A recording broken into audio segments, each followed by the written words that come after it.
Hi hello welcome to Telugu 70 నేను మీరాని. ఈరోజు మీకు ఒక గెస్ట్ని అయితే పరిచయం చేయబోతున్నాను. హాస్యం అంటే ఇష్టం లేని వాళ్ళంటూ ఎవ్వరు ఉండరు. కామెడీకి కానీ కామెడీ పంచెస్ కానీ అందరం కూడా మనం రియాక్ట్ అవుతూ ఉంటాం. నవ్వించడం ఒక యోగం అని అందరూ చెప్తూ ఉంటారు. నవ్వలేకపోవడం ఒక రోగం అని కూడా మనకు తెలుసు. మరి నవ్వించాలి అంటే చాలా శక్తి కావాలి, చాలా టైమింగ్ కావాలి. ఇవన్నీ ఉన్న వ్యక్తి ఎవరంటే సునీల్ రావినూతల. ఇప్పుడు బాగా ట్రెండింగ్లో ఉన్నారు. ఇప్పుడే కాదు, ఎప్పటి నుంచో ట్రెండింగ్లో ఉన్న వ్యక్తి ఇప్పుడు ఆర్టిస్ట్గా కూడా ఫుల్ బిజీ అయిపోయారు. ఆయనతో ఈరోజు మాట్లాడి అసలు ఆయన జర్నీ ఎలా స్టార్ట్ అయింది, ఇప్పుడు ఎలా ఉంది ఆయన కెరీర్ అని మాట్లాడదాం. హలో అండి. హలో. ఎలా ఉన్నారు? నల్లగా ఉన్నాను. నేనైతే తెల్లగా ఉన్నాను అంటారా? అదే దేవుడి దయ. ఓకే, అందంగా కూడా ఉన్నారు. థ్యాంక్ యూ సో మచ్ అండి. మరి అందం ఎక్కువైపోద్ది. అయ్యయ్యో. నేనైతే ఫ్రాంక్గా చెప్పాను నల్లంగా ఉన్నానని. అది మాత్రం నిజమే. ఎవరు చూసినా ఫస్ట్ నల్లగా ఉన్నారని అంటారు. కెమెరా కూడా నల్లటోళ్ళ మీదకే వచ్చేస్తుంది. Okay, done, fine. మీ టైమింగ్ అయితే సూపర్ అద్దరిపోతుంది. అసలు ఎలా స్టార్ట్ అయింది కెరీర్? ఎలా స్టార్ట్ చేశారు? సునీల్ రావినూతల అనే పేరు బయటికి ఎలా వచ్చింది? అది అందరిలాగే చాలామంది అంటే ఒకటి సాధించాలని కోరిక బలంగా ఉన్నప్పుడు చాలామంది కూడా వాళ్ళ వాళ్ళ దారిని వాళ్ళే ఏర్పరచుకుంటూ స్టార్ట్ చేస్తారు. సో నేను కూడా మా ఫాదర్ చనిపోయారనమాట చదువుకునే డేసెస్లోనే. చిన్నప్పటి నుంచి అమ్మ నాన్న డ్రామా ఆర్టిస్టులుగా ఉండడం వల్ల కళ మీద బాగా ఇంట్రెస్ట్ పెరిగింది. ఆ పెరగడం కాలేజ్ డేస్లో ఉన్నప్పుడే మా నాన్నగారు అమ్మగారు డ్రామా ఆర్టిస్టులుగా ఉండడం వల్ల వాళ్ళ డ్రామాలు చూస్తూ పెరిగాం కాబట్టి మేము కూడా డ్రామాల మీద మక్కువ పెంచుకొని డ్రామాలు వేసాం. తర్వాత ఈ చిన్న చిన్న డైలాగులు వాటి మీద కాలేజీ ఫంక్షన్లలో కానీ అలాగే స్కూల్ ఫంక్షన్లో కానీ ఎల్ఏ మీటింగు శుక్రవారం పీటీ ఎల్ఏ మీటింగ్ అట్లా వాటి మీద చేస్తూ ఉండేది. మా టీచర్ కూడా రే రావినూతల రారా డైలాగ్ చెప్పరా అనేది. ఏదైనా ఒక డైలాగ్ చెప్పు. లేదు, కొంచెం మంచి నాటకాలు వేసేవాళ్ళం. ఇక్కడ ఇండస్ట్రీకి వచ్చాక కామెడీ మీద వెళ్ళాం. బిఫోర్ మంచి అంటే ఒక నటుడిగా అన్ని పాత్రలు చేయగలం. అంటే మనకి ఏదైతే సూటబుల్ అవుతుందో ఆ పాత్రని మనం పండించగలం. అది అట్లా నాకు ఆ డేసెస్ నుంచి చిన్నగా కళారంగంలోకి స్టార్ట్ అయిందనమాట నా కెరీర్. ఇంకా అలా డ్రామా ఆర్టిస్ట్ కావచ్చు, ఇలా స్టేజ్ పర్ఫార్మెన్స్ అన్నీ దాటుకుంటూ ఇండస్ట్రీలోకి అలా అడుగుపెట్టారు. అంటే అదే చెప్తున్నాను కదండి, ఇప్పుడు చదువుకునే టైంలోనే డ్రామాలు వేసేవాడిని. నాన్నగారు మీకు మైల్ ఫకీర్ ఐడియా ఉందా? విన్నారా? బాలనాగమ్మ నాటకం ఐడియా ఉందా? అయ్యో, ది ఫేమస్ డ్రామా అండి. బాలనాగమ్మ నాటకంలో మైల్ ఫకీర్ నాన్న, అమ్మొచ్చు పులిరాజు. అదే నాటకం నేను కూడా వేసాను. ఈ సినిమా ఈ పరిశ్రమ నాకు తెలియదు. అప్పుడు ఏంటంటే డ్రామాలో పెద్ద టాప్ ఒక స్టేజ్ ఎక్కి ఏ కఫాలి అస్సలు ఆ డైలాగ్ వినంగానే ఆడియన్ ఒక్కసారిగా అమ్మ మైల్ ఫకీర్ వచ్చాడ్రా అని అలా ఉండే, అంటే అంత హైలో ఉండేది. అప్పట్లో సినిమా రంగం ఏంటంటే కొంతమంది ఆర్టిస్టులు, టెక్నీషియన్స్, డైరెక్టర్లు వీళ్ళతోనే వెళ్తుంది. అంత గ్రోత్ లేదు నా చిన్నతనంలో. ఇప్పుడు ఇటీవల 2015, 16, 14 ఈ 14, 15 నుంచే స్టార్ట్ అయింది. ఒక ఆర్టిస్ట్ విధానం కానీ, టెక్నీషియన్స్ కానీ, డైరెక్టర్స్ కానీ, ఆ హీరోలు ఎక్కువ అవడం కానీ, యూట్యూబ్ విధానం కానీ. అంతకుముందు బిఫోర్ నెగిటివ్ ఉన్నప్పుడు ఎవరు లేరు. ఒక నెగిటివ్ ఉన్నప్పుడు చాలా ప్రాక్టీస్ చేసి ఆ తర్వాత సీన్స్ వేసేవాళ్ళు. ఇప్పుడు అసలు సెట్లోకి వచ్చిన తర్వాత ప్రాక్టీస్ అవుతున్నారు. అంత కంఫర్టబుల్గా కూడా ఉంటుంది ఇప్పుడు. ఇదివరకు అంత కంఫర్టబుల్నెస్ కూడా లేదు. ఇంతకుముందు నెగిటివ్ ఉంటుంది, ఒక సీన్ ఖచ్చితంగా వస్తేనే పర్ఫెక్ట్, రెండో సీన్కి ఉండేవాళ్ళు కాదు, తీసేసేవాళ్ళు. ఇప్పుడు ఏంటి, సీన్ రాకపోయినా డిలీట్ చేసేస్తున్నారు. ఆ సీన్ రాలేదా డిలీట్. మీ ఎక్స్పీరియన్స్ ఎంతండి మొత్తం? నా ఎక్స్పీరియన్స్ టోటల్గా మేము 20 years ఫాదరు మదర్తో పనిచేసిన విధానం. తర్వాత ఇండస్ట్రీ 10 years, 10-11 years. ఆ, అందులో కాదు, ఎక్స్పీరియన్స్లో. ఏజ్లో చిన్నోడిని, ఏజ్‌లో చిన్నవాళ్ళు కానీ ఎక్స్పీరియన్స్లో పెద్దోడిని. ఓకే. వేసారా నాకు? లేదు. సో కళారంగంలో మాది ఆ డ్రామాలు హ్మ్. అవి చేయడం, నాటకాలు. ఇప్పుడు మైల్ ఫకీర్ చెప్పాను కదా, ఆ ఆ- ఆ డైలాగు నేను వేశాను అనమాట ఓకే. మైల్ ఫకీర్గా.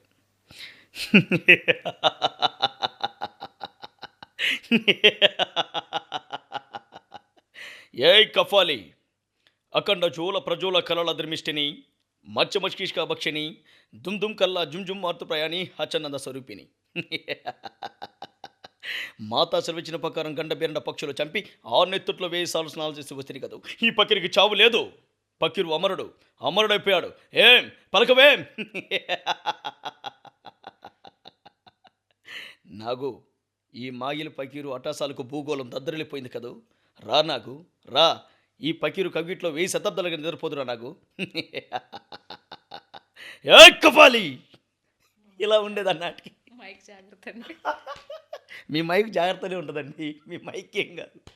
అది ఈ విధంగా నాన్నగారు వేసిన నాటకాన్ని నేను వేసాను, ఈ విధంగా ఉండేది. ఇదే నాటకంలో మా అమ్మగారు సుభాషిణి రావినతులు, ఆమె పులిరాజు వేసేదనమాట, రాజు. ఓకే. ఆ రాజ్యానికి రాజు. ఓకే. ఆ రాజ్యంలో పులి చంపేస్తూ ఉంటుంది. ఆ చంపేస్తున్న టైంలో ఈ రాజు అనే వ్యక్తి చింతిస్తున్నాడు, అంటే బాధపడుతున్నాడు. పులి వచ్చి చంపేస్తూ ఉంది నా రాజ్యంలో, దాన్ని చంపేవాడు ఎవడు లేడా అనే తత్వంలో ఆమె ఒక పద్య రూపంలో చింతిస్తుంది అనమాట. ఇంత వైశాల్య సంపద నసుగుతున్నా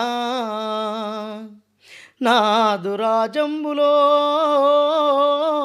పులిని చంపగల్గు వీరుడొక్కడైన లేని ఇంత ఏమి పాడుబడిపోయనా ఏమి భరత భూమి. ఆ ఆ ఆ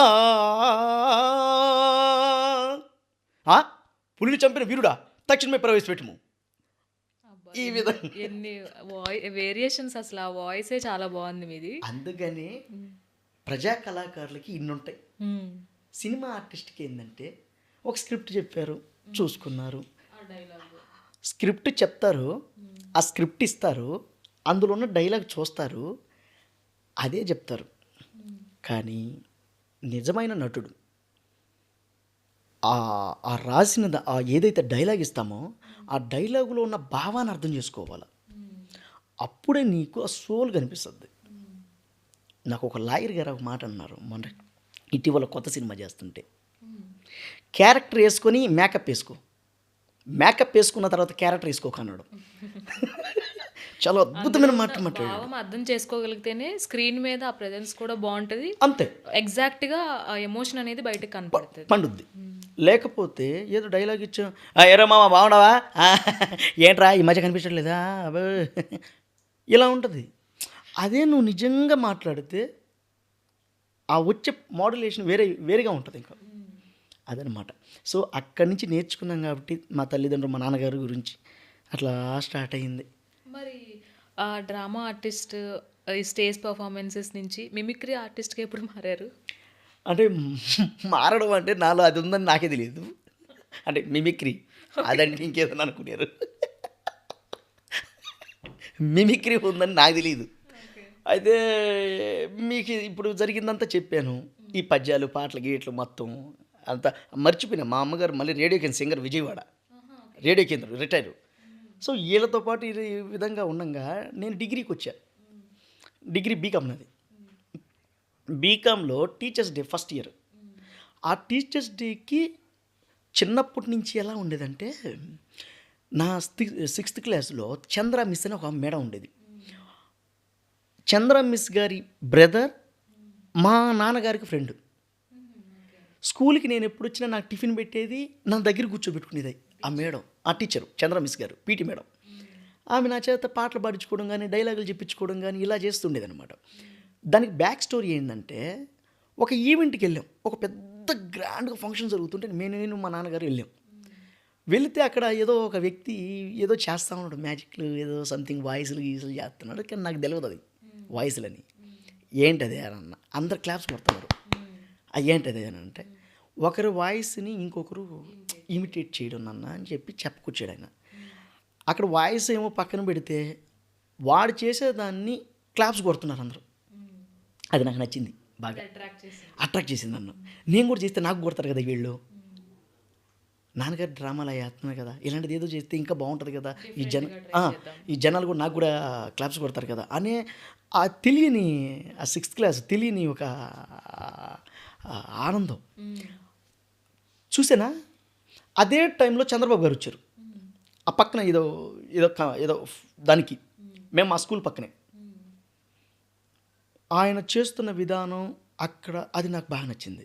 ఆ కమాండ్ రావడం, ఆయన రావడం, ఫస్ట్ నేర్చుకున్న వాయిస్ అది చంద్రబాబు సార్ది. నా అసలు మిమిక్రీ అంటే తెలియని టైంలో ఆయన ఫస్ట్ 6th క్లాస్లో, ఏ తమ్ముడు ఏం చేస్తున్నారు మీరు, అంతా బాగున్నారా, ఎలా ఉన్నారో చెప్పండి, నేను మీకోసం ఉన్నాను, ఈ విధంగా ఫస్ట్ నేను 6th క్లాస్లో చేసేవాడిని. 6th క్లాసులో అట్లా రే మొన్న చంద్రబాబు గారు వచ్చారు కదా, మా మేడం బాబు గారు వచ్చారు కదా, అది ఎలా చేస్తారు చెప్పరా అంటే అప్పుడు ఇట్ అనేది అసలు కామెడీగా ఉండదు. ఆ టైంలో అది చేస్తూ అదే విధానంలోకి వచ్చాక 10th ఇంటర్కి వచ్చాక మా నాన్నగారు చనిపోయారు. మా నాన్నగారు మంచి కళాకారులు, అన్నగారు కూడా మంచి కళాకారులు, బట్ హార్ట్ పేషెంట్ మా బ్రదరు. 1997లో చంద్రబాబు గారు తిరుపతి సిమ్స్ ఆసుపత్రికి ఆయన స్వయంగా పిఏ ఫోన్ చేయించి మనకు హార్ట్ చేయించాడు. హార్ట్ ప్రాబ్లమ్స్ ఉంటే చేయించారు. అది ఏంటంటే పలుమార్లు ఇబ్బంది చేయడం వల్ల ఆయన చనిపోవాల్సి వచ్చింది. చనిపోయారు అన్నయ్య శివాజీ పేరు. మేము 3 అన్నదమ్ములమే, శివాజీ, సుమన్, సునీల్. అట్లా శివాజీ అన్నకి హార్ట్ వల్ల చనిపోయాడు. ఆయన చనిపోయిన 1.5 నెలల్లోనే నాన్నగారు చనిపోయారు. దిగులుతోనే చనిపోయాడు. భలే కరెక్ట్గా చెప్పారు. దిగులుతో చనిపోయాడు, జస్ట్ దిగులుతోనే. భలే బాధ వేసింది నాకు. ఇంటర్ అయిపోయింది, ఇదంతా జరిగింది. ఆ తర్వాత కొంత గ్యాప్ తీసుకున్నాం. ఆ తర్వాత ఇంటర్ పాస్ అయ్యి డిగ్రీకి వచ్చి, డిగ్రీ ఫస్ట్ ఇయర్లో అప్పుడే నాకు ఇక ఇంటర్ అంతా ఎట్లా ఉంటుందో తెలుసు కదా, నలిపేస్తారు చదువు చదువు చదువు చదువు అని. మనకేమో అంతంత మాత్రమే. అవి కాదండి, ఇది నార్మల్ కాలేజే. 1, 2, 3 కాదండి, ఇది నార్మల్ కాలేజే. బట్ మా ప్రిన్సిపల్ శ్రీనివాస్ గారు, అరే రావేంద్ర అజ్జయ్ ఇజ్జయ్ అనేవాడు. అంటే ఆయనకి నా మీద బాగా నమ్మకం, నేను బాగా చదువుతానని. బాగా చదివేవాళ్ళు. బ్యాక్ బెంచ్ నేను ఒక్కడనే, అందరూ ఫ్రంట్ బెంచ్. అంటే మీకోసం సపరేట్గా ఎంచుంటారా బెంచ్? అంతేగా, అందుకని స్పెషల్ ఇంట్రెస్ట్ అంతే. ఆ తర్వాత ఆయన మొత్తానికి ఏదో ఒకటి చేసి పాస్ అయినా. సిఈసి గ్రూపు గట్టెక్కేశారు. డిగ్రీ బీకామ్ కంప్యూటర్ తీసుకున్నా. వచ్చాం, మొత్తానికి టీచర్స్ డే జరిగింది.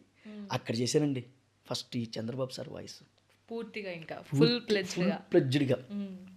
అక్కడ టీచర్స్ డేకి మైక్ తీసుకొని, ఇప్పుడు దాకా పాటలు పాడే సునీల్ని చూస్తుంటారండి మీరు, ఇప్పుడు మిమిక్రీ చేస్తాను చంద్రబాబు గారు వాయిస్ని, అది ఎలా ఉంటుందో మీరే చెప్పండి అని చెప్పేసి అప్పుడు చేశాను అనమాట. అందరికీ నమస్కారం, ఏ తమ్ముడు ఎలా ఉన్నారో చెప్పండి, మీ అందరికీ నేనున్నాను, ఇదే మాదిరిగా ముందుకెళ్ళాలి. ఈరోజు టీచర్స్ డే జరుగుతూ ఉంది. గురువులంటే మామూలు విషయం కాదు, వాళ్ళ వల్లే మనం ఈ స్థాయికి వస్తాం. ఇదే మాదిరిగా ముందుకెళ్ళాలి. జై జన్మభూమి, వెళ్ళొస్తాను. ఇలా మాట్లాడేదానికి ఆశ్చర్యపోయారండి అక్కడ. ఎవరైతే శశికాంత్ రెడ్డి అన్న, తర్వాత శ్రీనివాస్ గారు ఉన్నారు ప్రిన్సిపల్ సారు, వచ్చేసి స్టేజ్ మీద హగ్ చేసుకున్నారు. ఎలా ఇది సాధ్యం అంటే మిమిక్రీ ఆర్టిస్టులు చాలా మంది చేస్తూ ఉంటారు, కానీ కొంతమంది కరెక్ట్గా ఆ మాడ్యులేషన్కి మ్యాచ్ చేయగలుగుతారు. అందులో కూడా మీరు కరెక్ట్గా మ్యాచ్ చేస్తారు. విన్న వాయిస్ వెంటనే ఓకే ఆ వాయిసే అన్నట్టుగా వినిపించేస్తారు. ఈ విషయం ఏంటంటే, మా నాన్న ఒకటే మాట్లాడినాడు. మా నాన్న ఏ పని చేసినా 100% చేయి, రాందని ట్రై చేయకున్నాడు. నాకు ఏదన్నా వచ్చిందంటే దాంట్లో నేను వేరే వాళ్ళు రీప్లేస్మెంట్ చేయకుండా చేసేటట్టే చేస్తాను. వేరే వాళ్ళు ఇది ఎక్కడో నడకపోయిందే, ఇక్కడ తగ్గిందే అనేటట్టు రాకూడదు. 100 సార్లు ప్రాక్టీస్ చేస్తాం, పర్ఫెక్ట్ ఉండాలి అంతే. అది ఇప్పుడు రాగానే ఏదో గొప్పలు చెప్పేసి నేను 100 వాయిస్లు చేస్తా, 200 వాయిస్లు చేస్తా, నేను 500 చేస్తా, ఇవన్నీ కాదు. ఒక్కటి చెయ్యి, జనం చేత శభాష్ అనిపించుకోవాలి. అది నటనైనా, ఒకవేళ మిమిక్రీ డైలాగులైనా, పాట పాడినా, ఏదైనా సరే పర్ఫెక్ట్ అవార్డు వస్తే అనేటట్టు ఉండాలి. అది నాకు ఇష్టం. 100 వాయిస్లు చేసి అందులో అందుకనే నిలబడగలిగారు. అది యెస్. మీరిందాక చెప్తూ మీ శివాజీ అన్న గారి గురించి Yes. హార్ట్ ఆపరేషన్ చేయించారు అంటే మీ పరిస్థితి అప్పుడు అర్థమవుతుంది. అంటే నాటక రంగంలో ఉండే వాళ్ళ పరిస్థితి ఎలా ఉంటదో చాలా మంది చెప్తూనే ఉంటున్నారు. ఈ మధ్య కాలంలో కూడా ఎక్కువ వింటున్నాము. అవును. అనుకుంటారు మేము మొహానికి మాత్రమే రంగులేసుకుంటాము. మా జీవితం చాలా ఇదిగా ఉంటది. దుర్లభంగా ఉంటుంది. మరి ఎలా ఉండేది మీ లైఫ్ అసలు? ప్రొఫెషనల్ విధంగా పక్కన పెడితే పర్సనల్ లైఫ్ ఎలా ఉండేది? పేరెంట్స్ ఉన్నప్పుడు అది చాలా బ్రహ్మాండంగా ఉండేది. ఎందుకంటే నాన్నగారికి ఈ కళారంగం పట్ల అన్ని విషయాల మీద పట్టుంది ఆయనకి. ఇంకోటి, నాన్నగారు డైరెక్టర్గా బాబు గారిని కలిసేవాళ్ళు. అంటే వాళ్ళకి కళాకారుల తరపున వాళ్ళు డైరెక్ట్గా కలిసి ఆయనతో డిస్కషన్ చేసి మాట్లాడేవాళ్ళం అనమాట. అంత ఉండేది. అందుకే మా అన్నగారికి ఆపరేషన్ చేయించగలిగారు. సో కళారంగంలో మాకు ఎటువంటి ఇబ్బంది లేదండి. కళ మమ్మల్ని కాపాడింది. మా నాన్నగారు ఈ బర్రెలు ఉంటాయి కదండి, బర్రెలు వ్యాపారం చేసేవాళ్ళు. బర్రె కొనడం, దాన్ని బాగా పోషించి మళ్ళీ అమ్మడం, ఇలా చేసేవాళ్ళు. అలా చేయడం వల్ల మా ఫ్యామిలీ ఇంకా బాగా గ్రోత్ అయింది. ఓకే. వెంటనే అంటే ఇద్దరు పెద్ద వ్యక్తుల్ని, ఇంటి పెద్ద ఆయన నాన్నగారిని, అన్నని ఇద్దరిని కోల్పోయారు.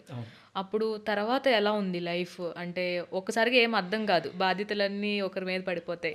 అది ఎవరు ఆ బాధ్యతల్ని స్వీకరించారు? నేనే చేయాల్సి వచ్చింది. అయితే నాన్నగారికి 2 భార్యలు అనమాట. అక్క చెల్లెలే. ఆ కళాకారుడే. బయట ఇంట్లో కూడా. అయితే ఇద్దరు అక్క చెల్లెల్ని పెళ్లి చేసుకున్నారనమాట. అబ్బో! ఇద్దరు అక్క చెల్లెళ్ళే. అది గొప్ప విషయం. అది గొప్ప విషయం. ఇద్దరు అక్క చెల్లెళ్ళే. మమ్మల్ని కనింది పెద్ద ఆవిడ, పెంచింది చిన్న ఆవిడ. ఓకే. వీళ్ళిద్దరు నాటకాల మీద పోయేవాళ్ళు. మీ నాన్నగారు ముందు చూపు ఉన్న వ్యక్తి. మామూలు ముందు చూపు కాదు. ఎందుకంటే వాళ్ళిద్దరూ 10 బయటికి వెళ్తే కిలోమీటర్లు మిమ్మల్ని చూసుకోవడానికి ఇక్కడి నుంచి ఎవరు 10 కిలోమీటర్లు చూస్తాడు. చూశారు కాబట్టి పిల్లల గురించి ఆలోచించి ఒక కళాకారుడు అయ్యాడు ఆయన నిజ జీవితంలో. ఇదేదో అంటాడు కదా, కోటేశ్వరరావు అంటారు, నేను త్యాగం చేశారా మీకోసం, ఆయన డిఫెక్ట్ చెప్పడు. అక్కడ కూడా మీ మంచి ఆలోచించారు. బయట వ్యక్తి అయితే మళ్ళీ చితక కొడతారని చెప్పి ఇంట్లో వ్యక్తినే చేసుకున్నారు. బా, ఎంత సానుభూతో. సో అలా అయితే మొత్తానికి అక్కడ అయింది. వీళ్ళిద్దరూ చనిపోయారు. నా మీద పడింది ఇద్దరిని చూసుకోవడం. మా నాన్నగారు లాస్ట్ కోరిక ఏంటంటే, నువ్వు చదువుకో, అదొకటే చెప్పాడు ఆయన. లోపల ఐసీయూలో పెట్టినప్పుడు చదువు మాత్రమే మనం ముందుకు తీసుకెళ్తుంది, ఎవరు తీసుకెళ్ళరు. రెండోది, నేను పరమశివుని నమ్ముతా. పరమశివుడు అండగా ఉంటాడు. నువ్వు చదువుని నమ్ముకో, ఆయన నీకు తోడుగా ఉంటాడు. నా ఆశీస్సులు ఎప్పుడు ఉంటాయి నీకు అన్నాడు. మా నాన్న ఐసీయూలో ఉండి చనిపోయాడు. మిడ్-నైట్ 1:00కి 1:30కి. నేను ఎప్పుడు ఏడవను వాడిని హాస్పిటల్లో. ఆ రోజు ఏడ్చానండి. ఏడ్స్తే అట్లా మా సుమను చెయ్య ఇట్లా పెట్టున్నాడు. నేను వాడి మీద తల పెట్టి అట్లా పడుకున్నాను. ఆయన ఉంటారు కదా, నర్సు ఎవరు, ఆయన వచ్చి మా అన్నను లేపాడు. మా అన్నను లేపితే నా మైండ్లో మా నాన్నగారు చనిపోయారు అనిపించింది. వీళ్ళందరూ బయటికి వెళ్ళినారు. లోపలికి వెళ్ళి చూస్తే అట్లా చనిపోయి ఉన్నారు. అయితే అక్కడి నుంచి బయటకు వచ్చాక మా నాన్నగారు చెప్పిన అన్నీ ఆలోచించి, ఎవరెవరో వచ్చారు, మాట్లాడారు. ఎందుకంటే కళాకారులు కదా, అందరూ వచ్చి మాట్లాడారు. ఓకే, ఓకే సార్, మీ ఏదైనా అవసరం ఉంటే అడగండి, నాన్న చిన్న అడుగమ్మా అన్నారు. అవసరం వస్తే నేను ఖచ్చితంగా అడుగుతాను sir, thank you very much అని చెప్పాను. అందరు క్లియర్, కంప్లీట్. ఇద్దరు చనిపోయిన ఇంట్లో ఏదో ఒక శుభకార్యం చేస్తే కొంచెం హడావిడి తగ్గుద్ది, అది పోతుంది అని చెప్పిన తర్వాత వెంటనే మా అన్నకి పెళ్లి చేసాం. ఎవరికి? మా సుమన్కి. సుమన్ అన్నకి పెళ్లి చేసిన తర్వాత, సో ఆయన ప్రాబ్లం ఏంటో మనకు తెలియదు కానీ పెళ్లి చేసుకుని బయటికి వెళ్ళిపోయారు. పెళ్లి చేసుకున్నారు. Just 15 days or 1 month complete బయటికి వెళ్ళిపోయారు. ఈవెన్ నేను అప్పుడు పీజీ చేస్తున్నా, డిగ్రీ అయిపోయింది, డిగ్రీ ఫైనల్ ఇయర్ అయిపోయింది. ఓకే, వీళ్ళు వెళ్ళిపోయారు. నేను చేస్తుంటే చదువుకుంటున్న టైంలో అట్లా పోయి వస్తూ ఉన్నప్పుడు ఆకలిస్తే వేరే వాళ్ళ ఇంటికి వెళ్ళాను అనమాట, మనకు తెలిసిన వాళ్ళే. వాళ్ళ ఇంటికి వెళ్ళా. చికెన్ వండుకొని నేను పోయిన టయానికి పక్కన పెట్టేసి గమ్మైపోయారు. నేను నేను వెళ్ళి టీవీ చూసి బయటకు వచ్చేదాకా వాళ్ళు తెలియదు అన్నం. అంత బాధేసింది నాకు. ఓకే అనుకొని బయటకు వచ్చి అప్పుడు నేను కాఫీ డేలో పనిచేసిన. కాఫీ డే నేను కృష్ణ చైతన్య ఎంబీఏ, కృష్ణ చైతన్య కాలేజ్ నెల్లూరు కృష్ణ చైతన్య కాలేజీలో ఎంబీఏ జాయిన్ అయ్యి కాఫీ డేలో మోహన్ అతని పేరు, ఆ మోహన్ అతని దగ్గర కాఫీ డే ఆయన దగ్గర జాయిన్ అయ్యి వచ్చే వాళ్ళకి టీలు ఇవ్వడం. నా 8:30 to 2:30కి నా క్లాస్ అయిపోయేది. మార్నింగ్ 8:30 to 2:30కి క్లాసులు అయిపోయేది. అయిపోయిన తర్వాత 3 నుంచి 5:30 దాకా నేను ఆయన దగ్గరే ఉండేవాడిని. ఎంతో కొంత ఇచ్చేవాడు ఆయన. అక్కడి నుంచి మనీ అని చెప్పేసి, అసలు నేను కళాకారుడుగా ఇలా ఉన్నానంటే ఆ మనీ అన్నే ఇంపార్టెంట్. ఎందుకంటే నెల్లూరులో కొత్తూరు అంబాపురం అనే ఒక ఏరియా ఉంది. ఆ ఏరియాలలో సుధీర్ అనే ఒక అతను ఒక పెద్ద ఈవెంట్ చేస్తున్నాడు. ఆ ఈవెంట్లో ఎవరైనా ఒక మంచి ఆర్టిస్ట్ కావాలా, ఏదైనా పర్ఫార్మెన్స్ చేయడానికి అని అంటే పట్టి బలవంతంగా, నేను నమ్మలేదు అతన్ని. ఆ మనీ అనే అతను తాగుతాడు, డ్రింకరు, కొంచెం బక్కగా డ్రింకర్ అనమాట. నాకు ఆయన చెప్తున్నది నేను నమ్మబుద్ధి కాల. నువ్వు రా సునీల్, నువ్వు రా, నీకు మంచి లైఫ్ ఉంటుంది, నన్ను ఒక్కసారి నమ్ము అని చెప్పి 2 days బతిలాడాడు. తర్వాత సరే ఈ ప్రాణం పోతే పోయింది, ఎప్పుడైనా అతను నన్ను ఏమైనా చేస్తే చేయని అని తెలియదు కదా, చిన్నోని చేస్తే చేసినట్టు పోతే పోయింది అని చెప్పేసి పోయినా. పోయేతలకి ఎంత పెద్ద ఇల్లు, ఇప్పుడు ఈ ఆఫీస్ ఎంత ఉందో అంత పెద్ద ఆఫీసు సెటప్పు, ఇక ఆడవాళ్ళు, ఆ కళాకారులు, ఆయన ఛాంబరు చూస్తే తలకి అప్పుడు నాకు మనీ అన్న మీద బా నాకు అసలు గూస్ బంప్స్ వస్తున్నాయండి. అసలు అది తలుచుకుంటే అప్పుడు నాకు హ్యాపీ అనిపించింది. ఆ మనీ దగ్గర ఇది అయిపోయిన తర్వాత అదే మనీ దగ్గర అసిస్టెంట్ కండక్టర్గా జాయిన్ అయినా. కోమెట్ల బస్ సర్వీసు, నెల్లూరులో కోమెట్ల బస్ సర్వీసు సిటీ వైజ్ తిరుగుతుంటాయి. ఆయన ఏం చేసేవాడు, కొంచెం వెనక నిద్రపోయేటోడు. 7:30, 6:30, 7:30 నుంచి స్టార్ట్ అవుతాయి బస్సులు, 11:30 దాకా. ఈ మధ్యకాలంలో నేనేం చేసేవాడిని, అసిస్టెంట్ కండక్టర్గా నేను టికెట్ కలెక్ట్ చేస్తూ ఉండేవాడిని. ఈ కలెక్ట్ చేయడం, చెప్పి వెళ్ళడం రావడం పోతూ ఉంటే ఆయన ఎంతో కొంత పైసలు ఇచ్చేవాడు నాకు. అవన్నీ ఎగ్జామ్ ఫీజులు కట్టుకోవడం, అమ్మ వాళ్ళని ఇబ్బంది పెట్టకుండా వాళ్ళకి మళ్ళీ ఏదో ఒకటి హెల్ప్ చేస్తూ, నేను చదువుకుంటూ, నా ఎగ్జామ్ ఫీజులు కూడా నేను కట్టుకుంటూ ఇంత మెయింటైన్ చేయాల్సి వచ్చింది. ఎవరు సపోర్ట్ లేదు. మా నాన్నగారి దగ్గర నుంచి చాలామంది హెల్ప్ తీసుకున్నారు. మా నాన్నగారు చనిపోయిన తర్వాత ఎవరు నాకు హెల్ప్ చేయలేదు. అట్లాగా నేను అడగలేదు, ఎందుకంటే నేను ఎవరిని అడగను. ఈరోజు ఈ సునీల్ రావినొత్తల అనే వ్యక్తి ఈరోజు ఈ స్థాయికి వచ్చిన, ఇక్కడ దాకా వచ్చినా కూడా బికాజ్ ఓన్లీ నా చెమట చుక్కే. ఎవరు హెల్ప్ చేయలేదు. ఆ కళామ తల్లి, ఆ పరమశివుడు, మా అమ్మ నాన్నగారి ఆశీర్వాదం, చాలామంది డైరెక్టర్స్, టెక్నీషియన్స్, ప్రొడ్యూసర్స్ నన్ను నమ్మి సునీల్ మంచోడు రా, బాగా చేస్తాడు, మంచి కళాకారుడు, అతను తీసుకురాను రా అని చెప్పి తీసుకొచ్చి నా చేత పని చేయించుకొని పొలము చేతిలో పెట్టేటోళ్ళు. మళ్ళీ ఊనే పని చేసుకొని పంపించేవాళ్ళు కాదు, యాక్టింగ్ పంపించేవాళ్ళు కాదు, ఎంతో కొంత జోబులో పెట్టేవాళ్ళు. నేను అడిగేవాడిని కాదు ఎవరిని. సో అలా నన్ను ఈరోజు కళామ తల్లి ఇక్కడ దాకా తీసుకొచ్చింది. నాకు వాళ్ళని చూసుకుంటూ, ఆ పని చేస్తూ, కండక్టర్గా చేస్తూ, కేఎఫ్డీలో పని చేస్తూ, అప్పుడప్పుడు ఏదైనా మిమిక్రీ షోలు వస్తాయి చేస్తూ, నాటకాలు చేస్తూ బిల్డ్ చేసి ఎంబీఏ కంప్లీట్, ఫస్ట్ ర్యాంక్. నీకు సర్టిఫికేట్ ఉన్నా చూపిస్తాను. అయితే ఫస్ట్ పాస్ అయినా. వేరే అతనికి ఎంబీఏ రాసిన అనమాట. నేను నా ఎంబీఏ పాస్ అయిపోయా. ఈ కట్ రాస్తారు కదా, డబ్బులు కట్టి రాస్తుంటారు. ఆయనకి నేను కట్ రాసా, ఒక ఎగ్జామ్ రాసా. ఇది చెప్పలేదు, ఆయనకి నేను రాసా. బాబోయ్ ఇదేమో అవుద్దేమో. ఎక్కడున్నారు గుర్తుపెట్టుకోండి. అదే అది నేను మళ్ళీ వస్తానండి. అయితే ఆయనకి రాసా. ఆ కృతజ్ఞతగా ఆయన లండన్కి పోతూ అదామా కంపెనీ ఫెర్టిలైజర్స్ ఉంటాయి కదా, పురుగు మందులు, అందులో నాకు జాబ్ ఇప్పించారు. ఆయన పేరు కిరణ్, డిఎం కిరణ్, మా డిస్ట్రిక్ట్ మేనేజరు. సో ఆయనది శ్రీకాకుళం. డైరెక్ట్గా ఆయనకి చెప్పి వీళ్ళిద్దరు కలవడానికి కారణం రమేష్ అని, నాకు తండ్రి లాంటి వ్యక్తి. నాకంటే ఒక 5-6 ఏళ్ళు పెద్ద ఉంటాడు. నిజంగా తండ్రి అంతే. ఆ తండ్రి స్థానాన్ని ఆయన తీసుకున్నాడు. నాకు ఫుడ్ పెట్టడంలో కానీ, నన్ను బండి మీద తిప్పడంలో కానీ, ఎప్పుడైనా డబ్బులు కావాల్సి వస్తే ఇవ్వడం కానీ, ఇంట్లో అమ్మ వాళ్ళ రైస్ ఉన్నాయా చూడరా నాన్న అని చెప్పడం కానీ, ఆయన ఎవరో తెలియదు, నేను ఎవరినో తెలియదు. ఒక చిన్న ఇన్స్టిట్యూట్లో కలిపింది, ఒక చిన్న కంప్యూటర్ నేర్చుకునే దగ్గర. ఆయన అంతా ప్రేమించేశాడు నన్ను.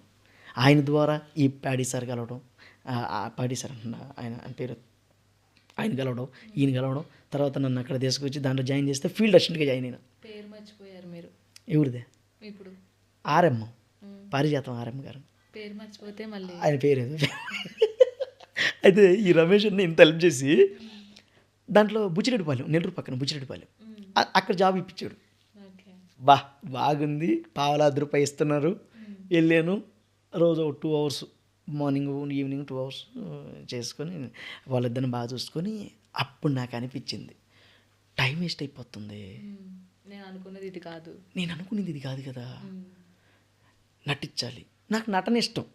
అంటే సినిమా అయినా సరే, బయట అయినా సరే, ఏదైనా సరే నాకు నటన ఇష్టం. పాటలు పాడాలి, డైలాగులు చెప్పాలి, ఇదే నాకు. డ్రామాలు మరుగున పడిపోయినాయి. రాను రాను డ్రామాలు అంటే తెలియని, ఇప్పుడు మీకే తెలియదు డ్రామా అంటే ఏందో, మీకే తెలియదు. అంటే ఇప్పుడు మీకే తెలియదు అంటే ఇంకా కొత్తగా వచ్చే వాళ్ళకి ఇంకెంత. డ్రామాలు మరుగున పడిపోయినాయి. ఇక మనకున్నటువంటి ఏకైక విధానం ఏంటంటే సినిమా. ఆ సినిమాని నమ్ముకొని వెళ్ళిపోవాలని జాబ్కి చంద్రనాయుడు, ఆయన చంద్రశేఖర్ నాయుడు అన్నయ్య భలే ఇష్టం నేనంటే ఆయనకి. ఆయనే నన్ను ప్రోద్బలం. ఎట్లా అంటే ఈ పురుగుల మందులకి అడ్వర్టైజ్మెంట్ ఇస్తారు కదా, అడ్వర్టైజ్మెంట్ కోసం ఒక నెల్లూరు పక్కనే తిరుమల ఏదో ఊరు, అది ఆ ఊరికి పోయాం. ఆ ఊరికి పోయినప్పుడు ఈ డిఎం చంద్రశేఖర్ నాయుడు అన్న వీళ్ళందరూ ఉన్నారన్నమాట. అక్కడ జనాలు రాకపోతే ఈ చంద్రబాబు సార్ వాయిసే చేశా, అమ్మాయికి తీసుకుని. చూడండి బాబు గారి వాయిస్ ఎక్కడెక్కడ ఉపయోగపడింది నాకు, ఆదుకున్నది. సో ఇట్టొచ్చారు జనాలు, వచ్చారు. యారా సునీలు, ఎవరు మా సీఎం డిఎం సార్, యారా సునీలు బాగా చేస్తున్నాగా అన్నాడు. ఏటండి అలా అలవాడైపోయిందని అన్న, నవ్వుతూ ఉండేది. అప్పుడు చంద్రశేఖర్ నాయుడు అన్న అన్నాడు, అరే నువ్వు వెళ్ళరా, ఏదో ఒకటి చేయరా, నీకు మంచి టాలెంట్ ఉందిరా, నీకు అవకాశాలు వస్తాయి, నువ్వు వెళ్ళు అన్నాడు. మరి ఉద్యోగం, మరి మా అమ్మాయి ఏంటంటే పరిస్థితి అన్నా, కావాలంటే మేము చూసుకుంటాం, నువ్వు పో అన్నాడు. దండం పెట్టిన. నా దగ్గర డిస్కవర్ బండి ఉంది, డిస్కవర్ బండి అప్పుడు దాన్ని అమ్మేసా. సర్టిఫికేట్లకి డబ్బులు కట్టాలి, దీన్ని అమ్మి సర్టిఫికేట్లకి డబ్బులు కట్టి నా మార్క్ లిస్టులు అన్నీ తీసుకొని, సర్టిఫికేట్స్ తీసుకొని ఒక బ్యాగ్లో పెట్టుకొని, ఒక 2 జతల బట్టలు వేసుకొని మామూలు మిగతా దానికి అయిపోయిన తర్వాత మిగతా డబ్బులన్నీ ఒక 4,000 రూపాయలు, 4,500 ఎంత ఉంది. నా స్నేహితుడు, డిగ్రీ నుంచి స్నేహితుడు కిషోర్ అని, అతన్ని హెల్ప్ తీసుకొని హైదరాబాద్కి వచ్చేసాను. హైదరాబాద్ సికింద్రాబాద్ దిగి ఒక కానిస్టేబుల్ని అడిగిన, ఏమంటే ఇక్కడ అదే ఫిలిం నగర్ ఎక్కడ, సినిమా వాళ్ళు అది హైదరాబాద్కి పోవాలి ఎక్కడ అని అడిగా. ఫస్ట్ హైదరాబాద్ ఇదేనా, ఆయన ఏడకు పోవాలి చెప్పు అన్నాడు ఆయన. ఎంబీఏ చదువుకుని కూడా హైదరాబాద్ తెలియదా? అంత ఇక్కడ దాకా అప్పుడు ఆడొచ్చు, మన చిన్నతనంలో తిరిగాం. ఎందుకంటే ఆంధ్రాలో పుట్టాం కానీ, వరంగల్ ఇదంతా తిరిగాం కానీ అంత చిన్నవాళ్ళు. మీరు బ్యాక్ బెంచ్ ఎంబీఏలో కూడా ఫస్ట్ అని చెప్తున్నారు. అదే కదా. అరే పెద్ద సమస్య వచ్చి పడిందే. అయితే ఆయన అడిగిన తర్వాత ఇదే హైదరాబాద్, ఏం కావాలన్నా అన్నాడు. ఇది సార్ పరిస్థితి, ఫిలిం నగర్ ఉంటుంది, 49, 47 ఏదో చెప్పాడు ఆయన. దాన్ని ఎక్కాం, ఆడబోతి ఊరు లేరు. వీడేం చేశాడు, సికింద్రాబాద్ నుంచి వెనక్కి వెళ్ళిపోయాడు. ఎవరో కిషోర్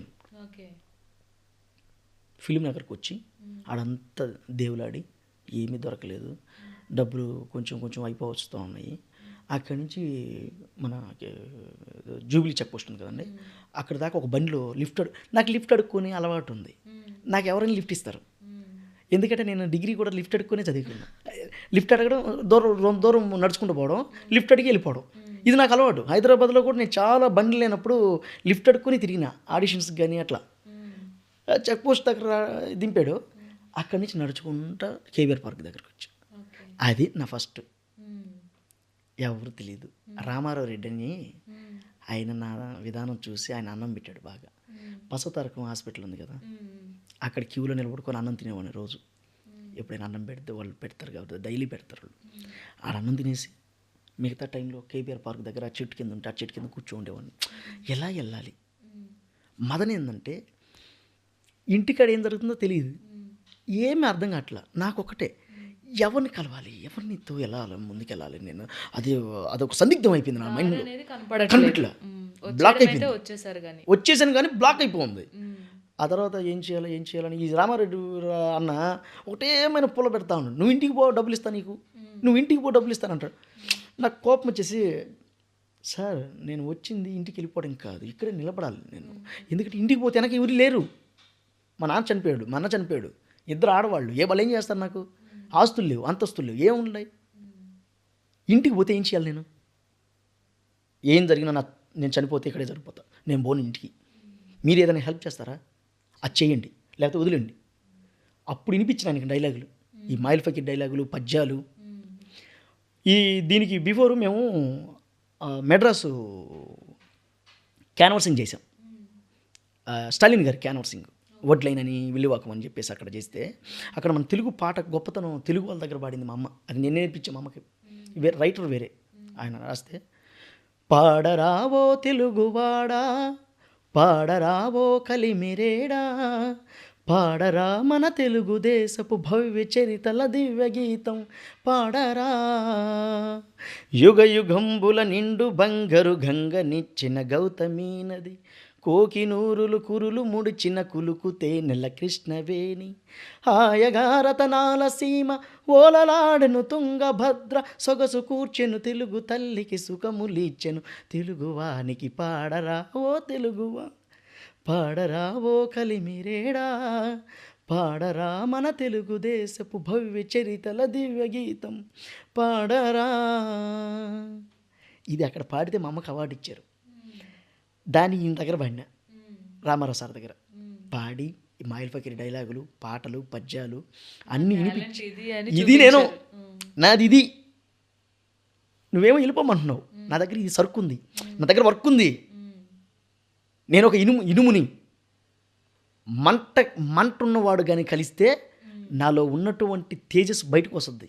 నన్ను కాల్చేవాడు కావాలి, నేను ఇనుముని, దానికోసం వేటాడుతున్నారు. నేను దానికోసం వచ్చా, మరి నేను ఎలా వెళ్ళగలను ఇంటికి అని అన్నప్పుడు ఆయన విని, నువ్వు వెళ్ళకైనా ఉన్నాడు.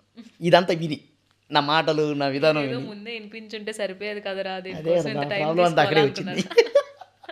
అది విన్నారు. ఆయన కొంచెం డబ్బులు ఇచ్చి వేయడం ఉండు అని చెప్పారు. అదే పార్క్కి 4 ఫ్రెండ్స్ వచ్చారు, వాళ్ళు ఎవరో తెలియదు. వచ్చారు, మేము ఏదో డైలాగ్ చెప్తా ఉంటే విన్నారు. అరే మీరు బాగా చేస్తున్నారే. విషయం ఏంటంటే వాళ్ళు కూడా ఆర్టిస్టులుగా ట్రై చేద్దామని వచ్చారు. పని లేదు వాళ్ళ దగ్గర, ఆశ ఉంది, పని లేదు. తప్పు. మన పని ఉండి ఆశపడడంలో తప్పు లేదు, కానీ పని లేకుండా నువ్వు ఆశపడడం చాలా తప్పు, రాంగ్ అది. ఇప్పుడు ఆ 4 ఏం చేస్తున్నారు, హోటల్లో ఎక్కడెక్కడో పని చేస్తున్నారు. వాళ్ళు అప్పటికి హోటల్లో పని చేసుకుంటూ నాలో ఉన్నటువంటి విధానాన్ని గుర్తించి వాళ్ళు వాళ్ళ రూమ్లోకి పోయి పెట్టుకున్నారు నన్ను. వీరా అని చెప్పేసి ఆ అబ్బాయి, వాడు హోటల్లో పనిచేసి నాకు అన్నం పెట్టేవాడు. రూమ్ రెంట్కి డబ్బులు లేకపోతే వాడే కట్టేవాడు. అక్కడ వాళ్ళు మమేకంగా నన్ను రిసీవ్ చేసుకున్నారు. అంత బాగున్న టైంలో ఒకడు వచ్చాడు, ఆనంద్ అనేవాడు, రైటర్ అని చెప్పి. నాకు డ్రింక్ అలవాట్లేదు, నేను స్మోక్ కానీ డ్రింక్ కానీ ఏది చేయను. ఆ టైంలో ఈయన వచ్చి డ్రింక్ చేశాడు నైట్. నాకు నచ్చల. చేతిలో డబ్బులు లేకపోయినా ఏది లేకపోయినా కూడా, వీరా నీ రిసీనర్స్ అభిమానం, నువ్వు చూపించిన ప్రేమ నాకు చాలా సంతోషం, నన్ను ఇక్కడి నుంచి వదిలేయాను. మంచి స్టెప్ తీసుకున్నారా? బయటకు వచ్చేసి ఎదురుగా 3 అంతస్తుల బిల్డింగ్లో గుడిసునింది. వాళ్ళు ఫ్యామిలీ కూర్చోడానికి ఎప్పుడైనా ఎండాకాలం. ఆ గుడిసి నేను వెళ్ళి చూసి, ఆయన ఈ గుడిసిస్తారు నాకు అన్న, అదే దీంట్లో ఎలా ఉంటావు నువ్వు అన్నాడు. ఎలాగలా ఉంటాం, ఏదో కాలు ముడుచుకొని ఏదో చేసుకుని నేను, మీరు ఇస్తారా? ఇస్తానన్నాడు. 500 రెంట్ తీస్తాను. వెంటనే మా అమ్మగారికి ఫోన్ చేస్తే పింఛన్ డబ్బులు వచ్చాయి మా అమ్మకి. ఏనన్నా అనింది. డబ్బులు వచ్చినాయిరా, ఏమి? నాకు అర్జెంట్గా 500 కావాలా అన్న. ఆ 500 నాకు ఇస్తే 500 ఆయనకి ఇచ్చిన నేను. ఇచ్చి ఆ గుడిసెలో ఉన్నాయి. ఆ గుడిసె ఎటు ఉంటుంది, నీళ్ళను వాన పడితే మొత్తం నీళ్ళే. 4 రాళ్ళు పెట్టుకొని ఆ చెక్క మీద చెక్క వేసుకొని చెక్క మీద పడుకునేటువంటి. ఇప్పుడు కలర్ ఇది మనకి ఆర్టిస్ట్గా ఏదైనా అవకాశాలు వచ్చినప్పుడు వెళ్ళి చేసుకొని వస్తే ఫుల్ వర్షం పడిపోతే ఉండలేక బాత్రూంలో పనుకునేటోడిని. అబ్బా! హ్మ్. బాత్రూంలో పనుకోవడం, పొద్దున్నే వెళ్ళి షూటింగ్ చేసుకోవడం, మళ్ళీ ఏదైనా వర్షం వస్తే మళ్ళీ బాత్రూంలో పనుకోవడం. హ్మ్. అట్లా మెయింటైన్ చేశాను నేను 2 ఇయర్స్. హ్మ్.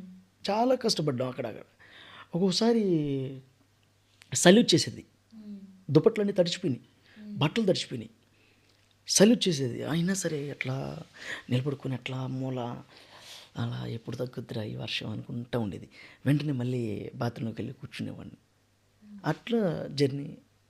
అంటే ఇదంతా ఎందుకంటే ఎవరైనా కొత్తగా వస్తే తెలుసుకుంటారు. ఇదంతా ఇదంతా ఎందుకు చెప్తున్నామంటే ఒక అచీవ్మెంట్ అనేది ఏదైనా సాధించాలంటే ఊరినే రాదు.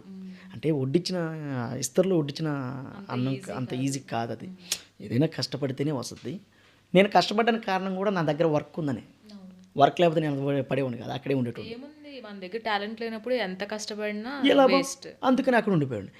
ఇక్కడ ఉండి గుడిసెలో ఉండి చేస్తూ తర్వాత నేను వేరే దగ్గరికి వెళ్ళిపోయి హ్మ్. వేరే రూమ్ తీసుకున్నా. అది కూడా రేకులే. హ్మ్. అక్కడ ఒక అవ్వ ఉండేది. ఆ అవ్వ కూడా మంచిగా చూసుకునేది. హ్మ్. నాకు రోజు రొట్టెలు పెట్టేది, చికెన్ పెట్టేది. హ్మ్. రెంట్ డబ్బులు ఇచ్చిన తర్వాత రెంట్ ఇచ్చిన తర్వాత ఆ రెంట్లో సగం డబ్బులు మళ్ళీ నేనే తీసుకునేది ఖర్చులు ఉన్నాయని. అవునా బిడ్డ, తీసుకో బిడ్డ, తీసుకో అనేది. మంచి ఆవిడ ఆవిడెవరు. అవ్వ. హ్మ్. అవునా బిడ్డ, ఖర్చులున్నాయి ఆ బిడ్డ, అది తీసుకో అనేది. అవ్వ వస్తానే అని చెప్పి వెళ్ళిపోయేటోడిని. అట్లా వాళ్ళు నన్ను బాగా చూసుకున్నారు. ఇంకా అక్కడి నుంచి 2023 హ్మ్. డిసెంబర్ టైంలో అనుకుంటా, డిసెంబరు నవంబర్లో నిజంగా చెప్తున్నా, హ్మ్. అర్ధరాత్రి 1 గంటప్పుడు 2 చేతులు ఇట్లా పెట్టుకుని ఏడ్చాను. హ్మ్.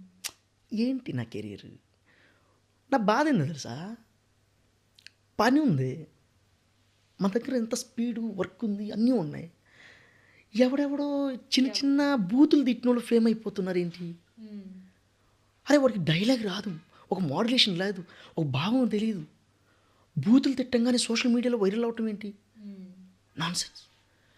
నిజమైన కళాకారులుగా మనకు కూడు దొరకపోవడం ఏంటి. హ్మ్. మనం ఏమైనా తప్పులు చేసామా, పోనీ మనం ఏమన్నా కళాకారులుగా సెట్ కావా, లేకపోతే ఇలా రావడం కూడా పెద్ద తప్ప, మనం చేసిన తప్పు ఏమైనా ఉందా అనే భావం వచ్చేసింది నాకు. ఏడ్ చేసిన ఒకలాంటి డిప్రెషన్ క్రియేట్ అయిపోతుంది. 5 నిమిషాలే ఉంటుంది. మళ్ళీ ఇక్కడ ఒక విషయం ఉంది, హ్మ్. నేను ఒక్కని కాదు, నేను ఇద్దరిని. హ్మ్. గుర్తుపెట్టుకోవాలా ఫ్రెండ్స్, గుర్తుపెట్టుకోండి. ఒక్కరు కాదు మీరు, ఇద్దరు. మనలో ఉన్న మాటని మనమే మాట్లాడుకోవాలి, మనలో ఉన్న బాధని మనమే చెప్పుకోగలగాలి, దాన్ని మనమే తీర్చుకోగలగాలి. ఎవడు తీర్చడు.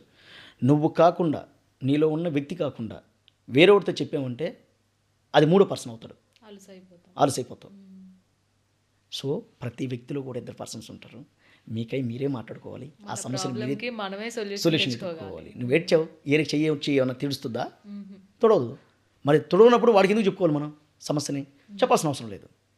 మన కన్నీళ్ళకి వచ్చాయా, మన కన్నీళ్ళు మనమే తుడుచుకోవాలి, మన బాధని మనమే తీర్చుకోవాలి, మన కూడిని మనమే సంపాదించుకోవాలి, మన బంధువుల్ని మనమే హక్కుని చేర్చుకోవాలి. తల్లిదండ్రులు కూడా దూరం పెట్టుకోకూడదు. చాలామంది తల్లిదండ్రులను దూరం పెడతారు, చాలామంది కొడతారు, రక్కుతారు, వాడి దగ్గర ఉన్న ఆస్తి అంతా తీసుకొని వాళ్ళని కొట్టి బయటికి నెట్టేస్తారు. మనం ఏం చేయలేకపోవచ్చు, కానీ పైననే కాలం, నువ్వు మనిషివి, సమాధానం చెప్తా. కాలానికి ఖచ్చితంగా సమాధానం చెప్పాల్సి వస్తుంది. నీ చావు ఎలా ఉంటుందో తెలుసా, నువ్వు బ్రతికిన బ్రతికే నీ చావుని డిసైడ్ చేస్తుంది. అవును. నీ బ్రతికే నీ చావుని డిసైడ్ చేస్తుంది. నువ్వు కుప్పతుట్లో చచ్చిపోయావు అనుకో, నీ బ్రతుకు ఎంత చండాలంగా ఉంటుందో తెలిసిపోద్ది ఈజీగా. అట్లా మనం అంతా ఏరుకుంటూ ఏడ్చున్న టైంలో అనుకోకుండా వచ్చింది ఒక అవకాశం. సినిమాలు అప్పటికే చాలా సినిమాలు చేసిన, మీకు మాత్రమే చెప్తా, సినిమా చేశాను. తరుణ్ భాస్కర్ అన్న, పెళ్లి చూపుల సినిమా డైరెక్టర్ గారు, ఓకే. ఆయనతో యాక్ట్ చేశాను. తరుణ్ భాస్కర్ అన్న, విజయ్ దేవరకొండ సార్ ప్రొడక్షన్. చాలామంది ఆడిషన్కి వచ్చినా నేను ఒక్కనే సెలెక్ట్ అయినా. ఓకే. ఆ తర్వాత బికాజ్ దాంట్లో నేను సెలెక్ట్ అవ్వడానికి కారణం ఏంటో తెలుసా, నా కలరు. నిజంగా చాలామంది నన్ను కాలేజ్ డేస్లో చాలామంది రే నల్లగా ఉన్నవరా అనేవాళ్ళు. కానీ ఇంకాస్త నల్లంగా ఎందుకు లేనని బాధపడుతున్నా ఇప్పుడు. అబ్బా! అంత బాధగా ఉంది. ఎందుకంటే నలుపు చాలా ఇంపార్టెంట్, ఇండస్ట్రీకి చాలా ఇంపార్టెంట్ నలుపు. మేకప్ తక్కువ, మీ- మేకప్ ఖర్చు అట్టని తక్కువ కాదు, అయితేనా? అట్టని కాదు. ఒక ఒక ఒక క్యారెక్టర్ని మనం నువ్వు తెలుపున్నావా, నువ్వు ఏడిస్తే ఒకలా ఉంటుంది, నేను ఏడిస్తే ఒకలా ఉంటుంది. కలర్ వల్ల కూడా అలా ఎమోషన్స్ మారిపోతాయి. మారిపోతాయి. ఓకే. చాలా ఉంటుంది. నలుపులో ఒక డైలాగ్ చెప్పిన, ఇప్పుడు రజనీకాంత్ గారు ఎందుకు అంత విధానం అంటే ఆయన ఒక ఫేస్ పెట్టాడంటే మారిపోద్ది అంతే. అవును. ఆ ఫేస్లో ఉన్న ఆ బ్లాక్లో ఉన్నటువంటి ఫేస్లో ఉన్నటువంటి విధానమే మారిపోద్ది. అందుకని బ్లాక్ చాలా రిసీవ్నెస్ ఎక్కువ ఉంటుంది. సో నేను అవి చేస్తూ మనం ఆ బ్లాక్ రావడం వల్ల నేను చాలా హ్యాపీ ఫీల్ అయినా. అప్పుడు తరుణ్ భాస్కర్ అన్న యాక్సెప్ట్ చేశాడు. యాక్చువల్లీ తరుణ్ భాస్కర్ అన్న లాంటి నేషనల్ అవార్డు గ్రహీత నన్ను యాక్సెప్ట్ చేయాల్సిన అవసరం లేదు. ఒక కళను చూశాడు ఆయన. సమీర్ సుల్తాన్ గారు, మెడ్రాస్ సమీర్ సుల్తాన్ గారు డైరెక్టర్ ఆ సినిమాకి, విజయ్ దేవరకొండ అన్న ప్రొడ్యూసరు. సో అందులో నన్ను చూసి సురేష్ అన్నని, దాంట్లో అసోసియేట్ డైరెక్టరు, ఆ సురేష్ అన్న తీసుకెళ్ళాడు. సార్ మంచి నటుడు సార్, భలే చేస్తాడు సార్ ఈయన, భలే డైలాగ్ చెప్తాడు, కామెడీ భలే చేస్తాడు ఈయన అని చెప్పి పరిచయం చేసి నన్ను 4-5 సార్లు చెక్ చేశారు. ఎవరు? డైరెక్టర్ గారు. అర్థం ఏముంది, ఇది స్పెట్స్, ఆయనకున్న స్పెట్స్ తీసి డైరెక్టర్ గారిది నాకు పెట్టి డైలాగ్ చెప్పాలన్నాడు. డైలాగ్ అప్పుడు నేను డైలాగ్ చెప్తే ఆయన ఆశ్చర్యపోయాడు. సురేష్ ఈయన ఆ నలుపు భలే ప్లస్ అయిందబ్బా మనకి అన్నాడు. ఎందుకంటే బికాజ్ ఆయన తమిళ్ కాబట్టి తమిళ్లో బ్లాక్ని బాగా రిసీవ్ చేసుకుంటారు. బ్లాక్ కలర్ బాగా ఇష్టం వాళ్ళకి. సో అందువల్ల నాకు మీకు మాత్రం చెప్తా సినిమా నా సొంతం అయింది. ఆ తర్వాత కాలేజీ పోరగాలని చెప్పేసి, తర్వాత చిత్రం ఎక్స్ అని చెప్పేసి చాలా సినిమాలు కొన్ని చేసుకుంటూ ఎక్స్పీరియన్స్ తెచ్చుకుంటూ పెద్ద నటులతో యాక్ట్ చేస్తూ మీకు మాత్రం కాదు, మీకు మాత్రం చెప్తా, చిత్రం ఎక్స్, కాలేజీ పోరగాళ్ళు, ఇంకా సమ్ 100 జిల్లాల అందగాడని చెప్పి, లక్కీ లక్ష్మి అని చెప్పేసి ఇలాంటి సినిమాలు చేసుకుంటున్న టైంలో నిన్నే చూస్తూ అనే సినిమా వచ్చింది. నిన్నే చూస్తూ అనే సినిమా మెడ్రాస్, అదే మన వైజాగ్ డి రామరెడ్డి సార్ స్టూడియోలో చేస్తున్నాం. అందులో హీరో గారికి మదర్ క్యారెక్టర్ ఎవరు అనుకుంటున్నారు? మన సుహాసిని మేడం గారు, సీనియర్ హీరోయిన్ గారు సుహాసిని మేడం గారు. అసలు ఆవిడతో గమ్మత్తు అది నిజంగా నా లైఫ్లో చాలా మంచి ఫస్ట్ స్టార్టింగ్ అది. హ్యాపీగా ఉంది. షియాజీ షిండే గారు మా హీరోని కొట్టడానికి వాళ్ళ అమ్మని కిడ్నాప్ చేస్తాడు. సుహాసిని అమ్మని కిడ్నాప్ చేసి తీసుకెళ్తే ఈయన అక్కడ కొడతా ఉంటాడు. మా షాని అన్న ఉన్నారు కదా, బిగ్ బాస్ షాని అన్న నేను ఇద్దరు ఫ్రెండ్స్ అనమాట హీరో గారికి. షాని అన్న నేను అయితే ఇంకొక అబ్బాయిగా ఉంటాడు. ఆ అబ్బాయి అందరం వెళ్ళి అమ్మని తీసుకురావాలి, ఎక్కడ కట్టేసి ఉన్నారని. అక్కడ వెళ్ళి ఎతికి ఆమెని ఆ కట్లో నిప్పేసి తీసుకురావాలా. నేను ఆడికి వెళ్ళి ఏదో అమ్మ తొందరగా వెళ్దాం అమ్మ ఇక్కడి నుంచి పారిపోతాం అది అని చెప్పి ఇటు పట్టుకోవాలి. డైలాగులు చెప్తున్నాను కానీ అది పట్టుకోలేకపోతున్నా. ఏమనుకుంటారు? భయం వేస్తుంది. సీనియర్ యాక్టరు మనం ఏడంటాడు పట్టుకున్నాం అంటే వచ్చే అట్లా పట్టుకున్నాం అంటే అది ఒత్తుకుంటుందేమో అని భయపడుతున్నా. అమ్మాయి 2 సార్లు చూసింది. 3వసారి ఎందుకు మీరు నర్వస్గా ఉన్నారు, ఎందుకు చేయట్లేదు మీరు అనింది. అది కాదు మేడం, చేయి పట్టుకుంటే ఇదే నటన, పట్టుకోవాలి, చెయ్యాలి, ఇన్వాల్వ్మెంట్ అవ్వాలి, అవ్వకపోతే ఎలా నువ్వు చెయ్యి పట్టుకో అన్నది. వాహ్, నాకు ధైర్యం వచ్చేసింది. వెంటనే ఓకే అమ్మ రమ్మా, అమ్మ ఇక్కడి నుంచి పారిపోదామమ్మా, అమ్మ వెళ్ళిపోదామమ్మా అని చెప్పేసి అక్కడ షాని అన్న అందరం మేము ఆమె తీసుకెళ్తాం. వెరీ గుడ్ అని చెప్పేసి వెళ్ళిపోయింది. అలాంటి ఎక్స్పీరియన్స్ నిన్నే చూస్తానే సినిమాలో మంచి ఎక్స్పీరియన్సెస్, మంచి సినిమాలు కూడా చేశారు. షార్ట్ ఫిల్మ్స్ కూడా చేస్తూ ఉన్నారు కదా. కళాకారుడు అనే ఒక షార్ట్ ఫిల్మ్ చేశాను. వర్ణం అని చెప్పి వర్ణంలో ఒక డైలాగ్ ఉంటుందండి. వర్ణం అనే షార్ట్ ఫిల్మ్లో అది క్యాస్ట్ బేస్డ్ మీద చేసాము. ఆ డైరెక్టర్ గారు వేరే ఆయన అజయ్ అనుకుంటా ఆయన. అయితే అక్షరాలకి నడకలొచ్చి వెళ్ళాలనుకున్నా నడవలేని స్థితిలో కాలిపోతున్నాయిరా, కులాల కుంపటిలో మాడి మసైపోయాయిరా. ఇప్పుడు దాకా ఉద్యోగం రావాలంటే ఒకటి డబ్బన్నా ఉండాలి లేదా రికమెండేషన్ అయినా ఉండాలనుకునేవాడిని. 6 కంటే కులం కూడా ఉండాలని ఇప్పుడే తెలిసిందిరా. ఈ బస్టుపడిన సమాజంలో బతకడం కంటే చచ్చిపోవడమే బెటర్. ఇది రవీంద్ర భారతిలో మావిడి హరికృష్ణ సారు ఎన్నిసార్లు మాట్లాడారు ఆయన. ఎలా చెప్పారు, భలే ఉందా అని ఆడ సన్మానం చేశారు. అసలు గమ్మత్తుగా ఇన్ని సినిమాలు యాక్ట్ చేస్తూ కష్టాలు పడుతూ డబ్బులు ఇచ్చేవాళ్ళు, డబ్బులు ఇవ్వకపోతే అలాగే సార్ అని దండం సరే సార్ మీరు అవకాశం కోసం మాత్రమే చూశారు. ఇచ్చిన డబ్బులు ఇచ్చినా అంటే ఇవ్వకపోయినా. అవకాశం ఇచ్చినప్పటికీ కూడా డబ్బులు అవసరం, రెంట్ కట్టాలి కదా, రెంట్ కట్టాలి. ప్రత్యక్షంగా చెప్పలేకపోతున్నాం, ఇలా ఈ కష్టం ఉంది మీరు తీర్చండి అని చెప్పలేకపోతున్నాం. చెప్పుకుంటే ఏమనుకుంటారు మళ్ళీ అదొక విధానం అని నేను గమ్మైపోతా ఉండా. కానీ చాలామంది కూడా నన్ను గుర్తించి డబ్బులు కూడా ఇచ్చేవాళ్ళు, ఎంతో కొంత చేతిలో పెట్టేవాళ్ళు, బట్టలు దానం చేసేవాళ్ళు, షాపుకి తీసుకెళ్ళి బట్టలు తీసిచ్చారు, డబ్బులు ఇచ్చారు. ఒకసారి అయితే నేరుగా గుడిసెకాడికి వచ్చి బాధపడ్డాడు ఆయన. అవన్నీ ఇప్పుడు ఈరోజు పూలమాలలాగా నన్ను ఇంత దూరం తీసుకెళ్ళి ఇన్ని సినిమాలు నటిస్తూ ముందుకు వచ్చి ఇలా ఇన్ని మంచి మంచి అవకాశాలు కల్పిస్తూ అవకాశాలు. వస్తున్నాయి. నేను ఒకటేనండి, మీ దగ్గర పని ఉంటే అవకాశం ఎప్పుడైనా వస్తుంది. పూరి జగన్నాథ్ సార్ ఒక మాట అంటారు, అవును. నువ్వు బస్ స్టాప్లో వెయిట్ చేయి, బస్సు నీ కోసం వస్తుంది. ఆ బస్సు వచ్చేటప్పుడు నువ్వు ఎక్కడ ఉన్నావు అనుకో, బస్ వెళ్ళిపోతుంది. ఏరే వాడిని ఎక్కించుకోపోద్ది. నేను బస్సు కోసం నిద్ర లేకుండా ఉన్నా, అందుకే నాకు బస్సు వచ్చింది. ఆ బస్సు అంటే ఎవరో వస్తుందిలే కాసేపు అవకాశం. జగనన్న క్యారెక్టర్. బస్సు ఎవరో కాదు, జగనన్న. ఇది ఈరోజు సునీల్ రావినూతల గారితో ఒక ఇంటర్వ్యూ అనమాట. సో ఇంకా ఇలాంటి మరిన్ని ఇంటర్వ్యూస్తో మళ్ళీ మీ ముందుకు వస్తాను. అప్పటి వరకు బాయ్ బాయ్.